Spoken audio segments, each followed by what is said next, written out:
Bang, Neeves Knives. I'm Jared. My lovely wife Kara is not joining us for this part of the video. Now, I did record the video of us using this against ballistics gel on a live video. I did record it with another video, but somehow it did not record, so I did not get to I don't have the clip that was originally for this video, so I'm having to redo this.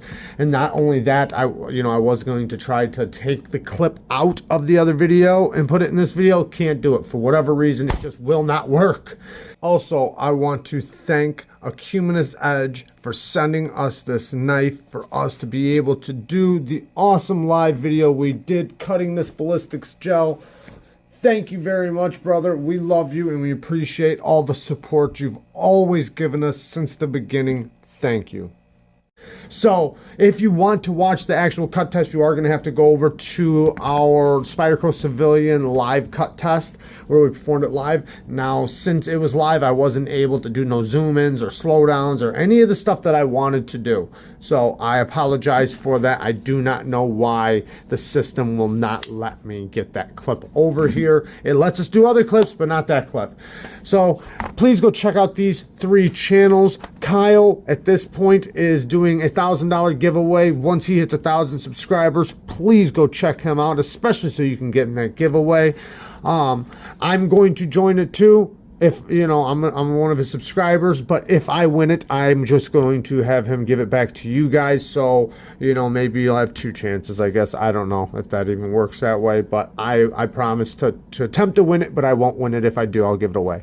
BakPakB, really cool. This is the most professional channel in the knife community that I can think of. Please go check him out. Professor EDC. He is a Spanish EDC channel, and he also does do some English videos. So if you speak Spanish, or if you want, to just go check him out, and maybe for translation, whatever, go check him out. All these will be linked below. All right, now let's get to this damn video. But first, we're doing a giveaway. We're doing a giveaway to our Patreons. So if you want to become a Patreon and be part of monthly giveaways like this Spyderco, you can tell I'm thinking of Spyderco, like this Kubi Nova that's going to be given away this week on our Patreon. Become a Patreon for $3 a month. Now you have to be a Patreon for $3 a month at least to be in part of the monthly giveaways, shout outs and stuff like that. So hey, become a Patreon. Next up, let's just get to this damn thing. All right, we're already 2 minutes in and I haven't even talked about this knife. Okay, so since I couldn't put the clips in here, I'm just going to do the good and bad. And if you want to see the cut test, and not even just the cut test with this, we also did other knives. It's actually pretty funny because we weren't expecting we were expecting to be able to put separate clips in this video where you wouldn't hear the pandering and us talking to the people and stuff like that. But we did test other knives along with this thing, and I will say this thing did outcut all the other knives, and I'll tell you why.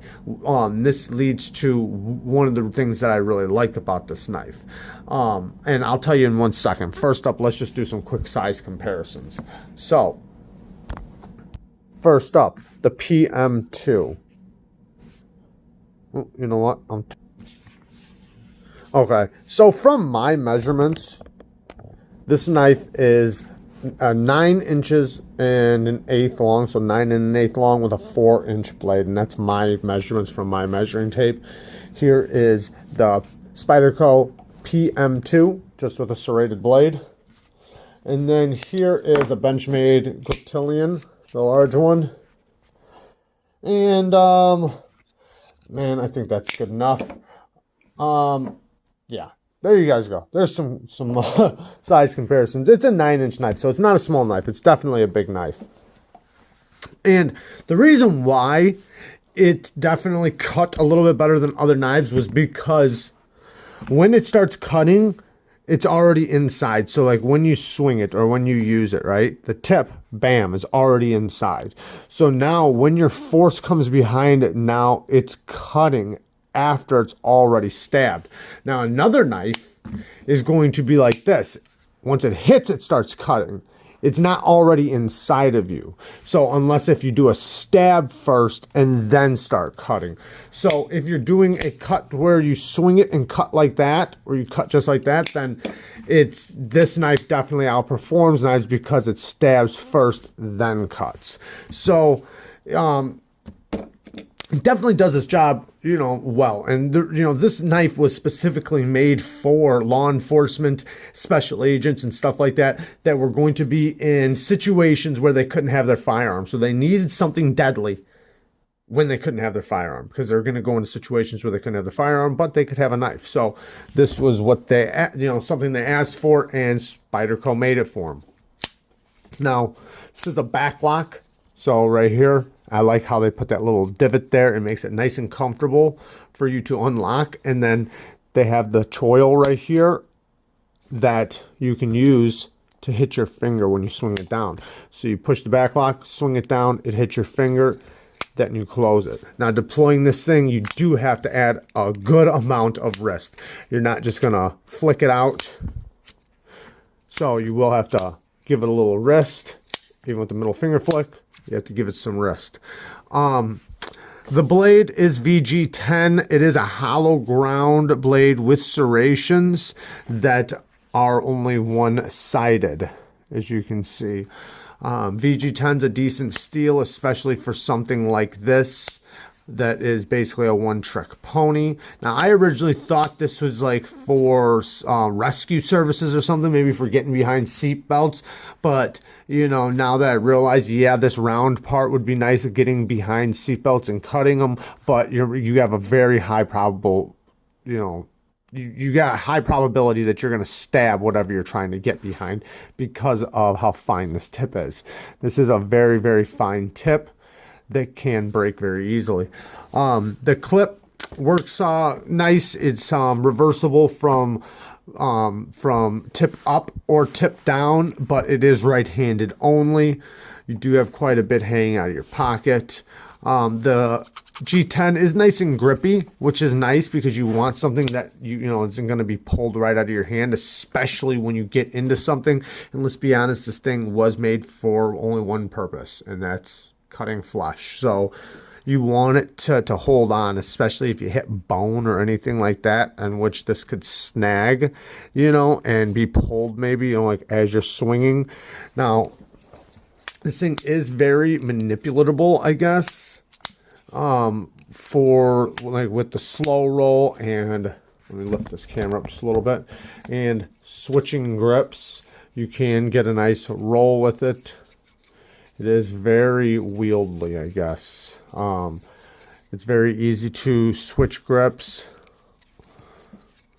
Yeah, it's pretty cool with that.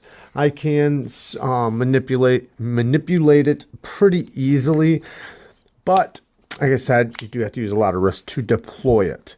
Now, there are some good things about this thing, you know, in which, you know, it's going to do its job very well, but in my opinion, there are a bunch of negatives here. Now, some of the negatives are, this thing's only good at one thing. Now, is it going to be possible for it to do other things? Yeah, of course. But it's not good at anything else but that one thing. So other knives that you might have are going to be good at many other things, right? And then if you needed it for self-defense or for survival or to save your life, it can do that. This one is going to be something that's only good at one thing, and then everything else that you do more often, it's not going to be good for.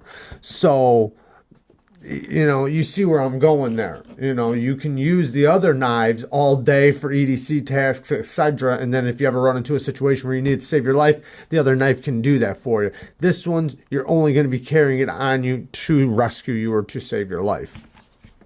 So, also, the tip on it's very dainty, so it will break very easily if you hit bone or if you drop it or if you're using it for any other task but its intended purpose. I don't like that you have to throw a lot of wrist into it to deploy it.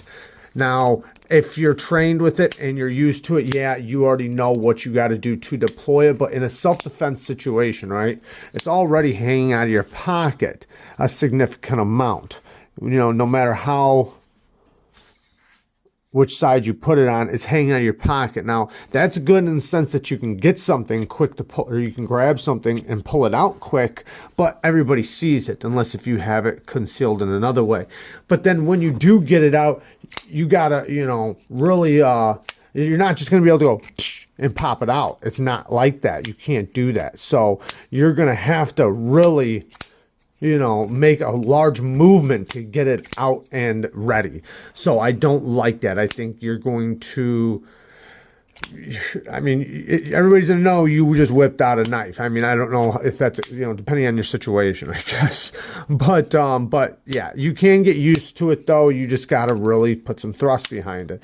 Now, other than that, I mean, it definitely does its job very well. You know, go check out the cut tests. It's definitely a nasty, nasty knife that can definitely do the job intended very well. I don't like this, how this pops out right there, but it is what it is.